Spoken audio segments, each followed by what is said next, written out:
Sam never thought that his pursuit of justice would lead to the complete destruction of his life.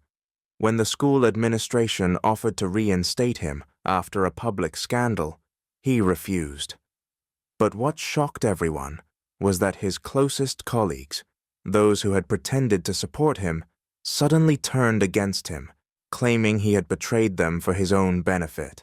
Their slander didn't just ruin his career, it took away everything he loved. And what Sam did in response shocked even those closest to him. But let's start with how it all began. Sam sat at his desk in the classroom, staring at the familiar walls where the voices of his students once echoed. The noise from the school corridor outside seemed to slowly drown out his own thoughts. For the past few days, he had been suppressing the anger and bitterness that filled his heart when he learned about his dismissal.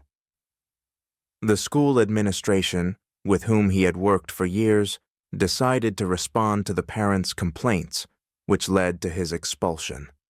Their complaints lacked logic and facts, just racist assumptions and prejudice. These parents didn't consider him worthy of teaching their children, not because of his skills or experience, but solely because of the color of his skin. How is this possible? Sam kept asking himself, trying to comprehend the situation. He tried to recall any instance where he might have set a bad example or made a mistake, but all that surfaced in his memory were the praises from his students, their eagerness to learn, and their gratitude for his support. Sam had always felt that his place was here, in the school, where he could not only teach, but also shape the future of children, helping them understand the importance of justice and equality. But now that mission seemed almost lost to him. Being fired without an explanation and without the chance to defend himself had become a personal tragedy. Why didn't they even give me a chance to explain? Sam kept turning this question over in his mind, feeling his confidence slowly crumble under the weight of injustice. That evening, Sam sat in his small apartment, his thoughts deep in reflection. His colleagues called, expressing support and outrage over what had happened, but most of them were cautious in their words. No one wanted to openly oppose the school administration. Their fears were understandable. They were afraid of losing their jobs or facing the same racist treatment. This fear was corroding the system from within. Sam tried to figure out what to do. On the one hand, he felt a great sense of hurt and the desire to simply walk away, to leave it all behind. But on the other hand, his inner voice insisted that he couldn't give up so easily. His emotions swayed between anger and disappointment. Staying idle seemed easier, but every time he pictured those parents and the school administration continuing to live their lives, believing that racism could go unpunished, a new feeling awakened in him, a sense of responsibility. He couldn't allow this to become the norm. He couldn't accept the thought that his dismissal would set an example for others, forcing other black teachers to remain silent and tolerate injustice. This isn't just about me, Sam thought. This was more than a personal grievance. It was a battle for the rights and respect of everyone who faces such discrimination. But did he have the strength? Did he have the courage? Doubts gnawed at him from within. Sam understood that fighting the system might be much harder than he had anticipated. Maybe I should just let it go, he thought, feeling the mounting pressure. However, deep in his heart, he already knew the answer. He had to fight. The next day, Sam got out of bed with a firm resolve that it was time to act. His decision had matured, like a fruit after months of struggle. He could no longer afford to be a victim of injustice. He called a lawyer and scheduled a meeting. Inside, a storm of emotions raged, from fear to determination. But now his fear was no longer paralyzing. It had become the engine driving him forward. Sam arrived at the lawyer's office, and sitting in the small room, he recounted what had happened. I was fired without explanation, only because parents expressed dissatisfaction. They believe I'm unfit for this job because of my skin color. His voice trembled, but there was a firmness in it. The lawyer listened carefully, frowning. "We'll file a complaint," he said firmly, "and demand justice. We'll make them reconsider their decision." These words gave Sam strength. For the first time in recent days, he felt that he was not alone in this fight, that there were people ready to support him and fight alongside him. The decision had been made. He wouldn't retreat. He wouldn't allow his story to become another example of unpunished injustice. Sam left the lawyer's office, taking a deep breath of fresh air. This battle was only beginning, and a difficult road lay ahead. But he was ready. Now, this was no longer just his fight. It was the fight of everyone facing discrimination. He felt that this battle could become a step toward something bigger, toward changes that would impact society as a whole. His heart was filled with determination, and he knew justice would prevail. Sam sat at his desk, surrounded by letters. Each piece of paper was more than just text. It contained the support, gratitude, and appreciation of students and parents.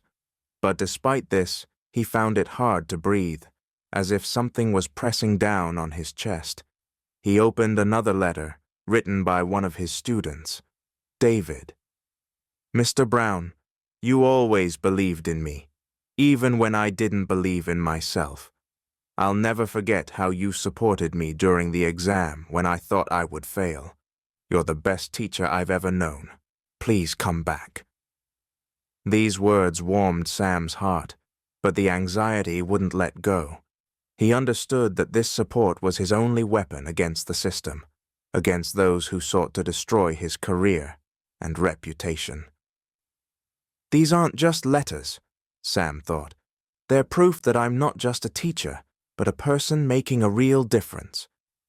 But another thought kept nagging at him. Is this enough? He knew that the parents behind his dismissal wouldn't stop. They saw him as a threat to their privileged world, and fighting him was their way of preserving that world. The school administration, cowardly and spineless, quickly caved to their pressure. Sam felt his faith in justice wavering. Can I win? He asked himself, staring at the growing pile of letters on his desk. Each day, the tension at the school grew. Sam could feel it, even from a distance. Colleagues who once expressed support became increasingly cautious in their statements. Many avoided discussing his dismissal, as if they feared being dragged into the scandal. While a few still sincerely supported him, the eyes of most showed concern for their own careers. One day, while walking through the schoolyard, he ran into one of his colleagues, Michael, with whom he had once had a good relationship. But now, when Michael saw Sam, he tensed up and, reluctantly stopping, said, Sam, I can't talk much right now, you understand? We all have families, and we can't take risks. These words felt like a stab in the back. I understand, Sam replied quietly, but inside he was overwhelmed with a sense of loneliness. He realized that it wasn't just the system fighting against him, but also the fear of people and the potential consequences they might face. He stepped closer to Michael. But don't we all want to live in a just world? Michael looked away. Sometimes the world isn't how we want it to be, Sam. I'm sorry. These words sounded like a sentence. Is everyone really willing to close their eyes to injustice just for the sake of their own peace? Sam thought. In that moment, he realized that his enemy wasn't just racism, but also the silent complicity of the majority. Rumors started spreading through the school. The parents, dissatisfied with his presence, intensified their pressure on the administration, spreading false information about Sam, alleging that he wasn't fulfilling his duties. They're willing to destroy my reputation just to get rid of me, he mused, feeling the internal struggle between the desire to leave and the duty to continue this battle. After another day, filled with doubts and disappointments, Sam returned home and opened his laptop. He remembered how the world changes because of those who aren't afraid to speak up. The situation he found himself in wasn't new. Many before him had gone through similar trials, and many had won. But to do so, he had to go beyond the school's walls, beyond the silence. He typed a few lines, and his story began to come to life on social media. "I'm a teacher who was fired because of the color of my skin. For my years of effort, for my love of the profession and my students, I was repaid with racism and slander. I want the world to know the truth." Within hours, the post began gaining traction. People from different parts of the country, many of whom had never met him personally, started commenting. Some expressed support. Others shared their own stories of injustice. "We stand with you, Sam. Your story is our collective struggle." By morning, Sam received emails from journalists interested in his case. He realized that this moment was a turning point. Many people had rallied behind his campaign, and now his voice had been heard. He felt how the support of many gave him strength. "This is not just my fight," he thought, feeling a deep sense of fulfillment. Sam understood that no matter how tough this battle would get, his voice had become a symbol of the fight for justice, and he was ready to see it through. This moment was proof that the truth, if you're not afraid to speak it, always resonates. He felt like a different person, more confident, stronger, and no matter what happened next, he knew that justice could win if you fight for it. Sam sat in his living room, surrounded by newspaper clippings and open news tabs on his laptop. His story had spread across the media, and now each day brought new articles and reports about his unjust firing.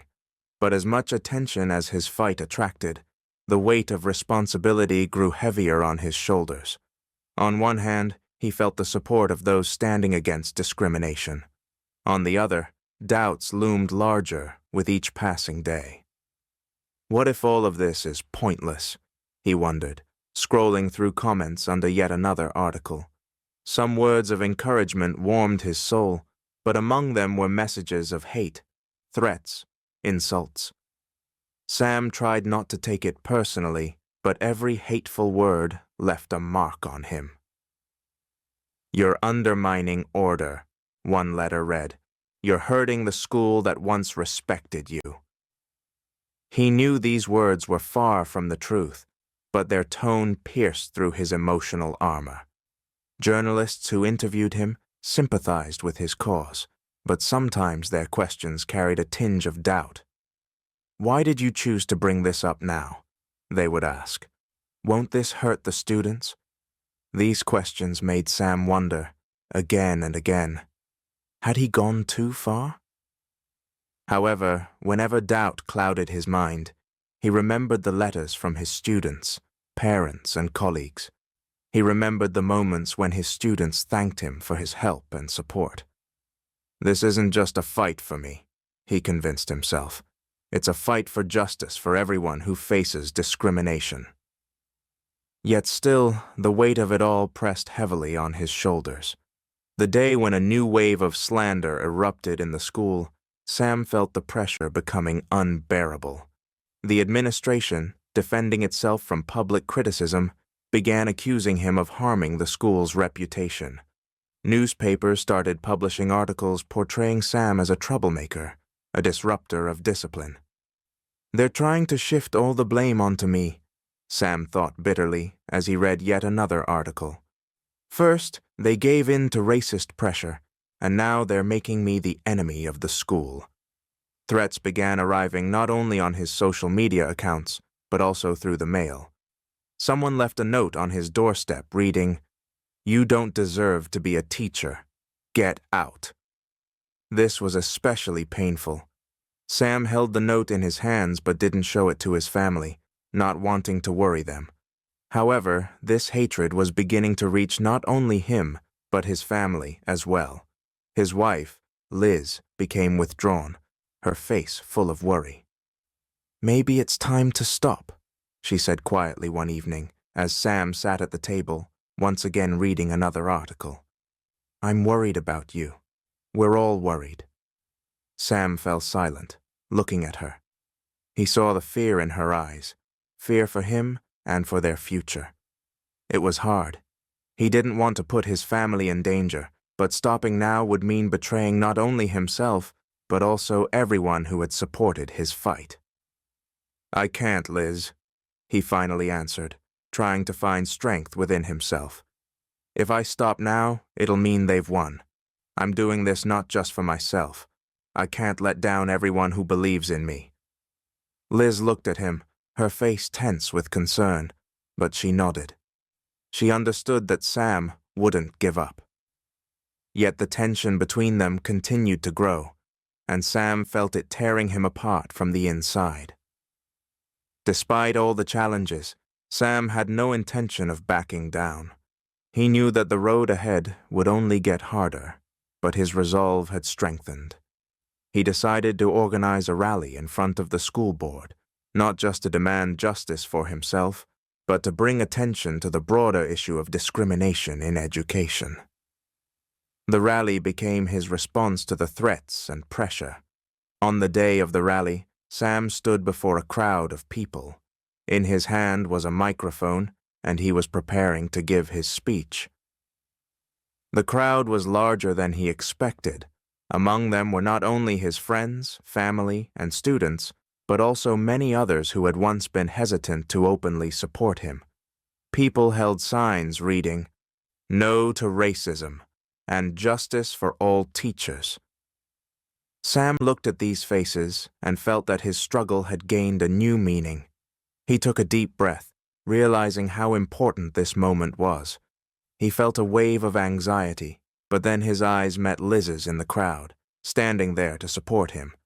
He knew he wasn't alone in this fight. "We are gathered here today because the education system should be fair for everyone," he began. "My dismissal wasn't just a mistake. It was a result of the discrimination that many teachers and students face." His voice was firm, but inside him, the battle was still raging. Could he really make a difference? The crowd listened intently, and with each phrase, the tension grew. He knew that every word he spoke was a challenge to a system that was used to silence and quiet compliance. When his speech ended, people began chanting his name. Sam looked at them, and the doubt that had plagued him for weeks finally began to fade. He realized that his voice had been heard. In that moment, he understood that truth and justice could prevail if you fought for them until the end. Sam sat in a stuffy room, the half-empty hall of the school board enveloped in silence. He felt the tension slowly creeping through his body.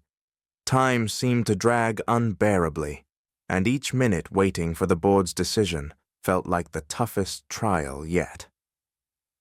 In his hands was a copy of the legal petition his lawyers had filed in support of his case, but even this legal victory didn't bring him any comfort. What will happen next? The question echoed in his mind like a drum, giving him no peace. In recent days, he had felt that public opinion was on his side, but deep down, fear still lingered. Not fear of losing his case, but fear that the system would remain unchanged. Sam knew that even if he won personal justice, thousands of other teachers and students would continue to suffer from racism and discrimination.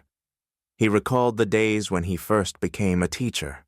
His main desire had been to help students unlock their potential, to teach them to think critically and act justly.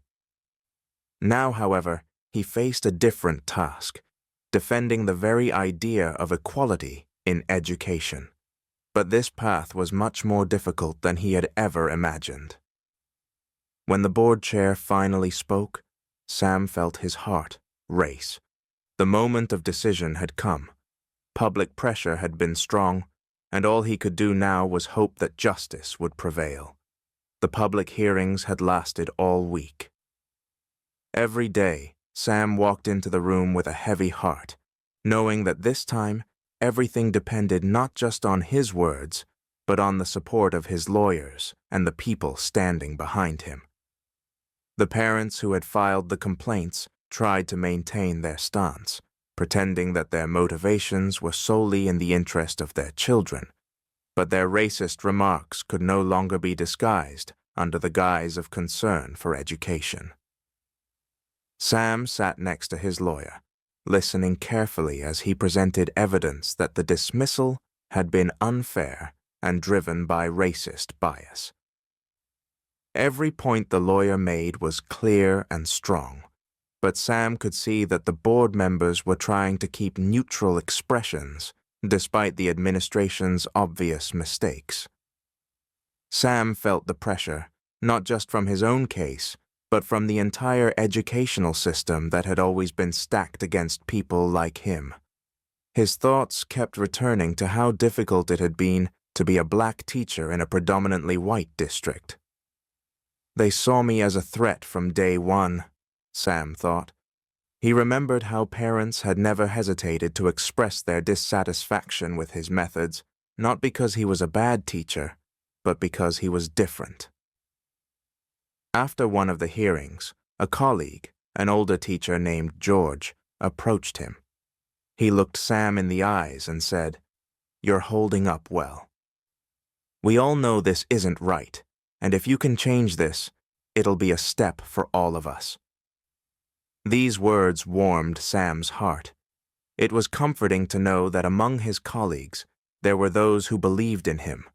But at the same time, he understood that this battle wasn't just about his career. It was a fight for everyone who faced injustice. On the final day of the hearings, the decision was announced. Reluctantly, the administration acknowledged their errors. The board offered Sam his job back, apologizing for the unjust firing. But as those words were spoken, Sam realized that it wasn't what he wanted anymore. He took a deep breath, feeling a resolution grow within him. "I'm not coming back," he said quietly, but confidently. His lawyer looked at him in surprise, and a murmur rippled through the room. This was unexpected. Returning to his position would have been the logical conclusion to the story, but Sam had come to understand that he no longer wanted to work within a system that remained unchanged. Later, as the crowd began to disperse, reporters approached him. Sam looked into the cameras, and inside him there was no fear, only resolve. "This isn't just my victory," he said. "It's a small step toward ensuring that every teacher, every student feels protected from discrimination. I intend to keep fighting for change in the system. This is bigger than just my case. It's a fight for all of us." Sam realized that his place was no longer in the classroom, but on the front lines of the battle for equality in education. Instead of returning to the school, he accepted an offer from a civil rights organization fighting racial discrimination. His goal was clear: to change the system, not just exist within it.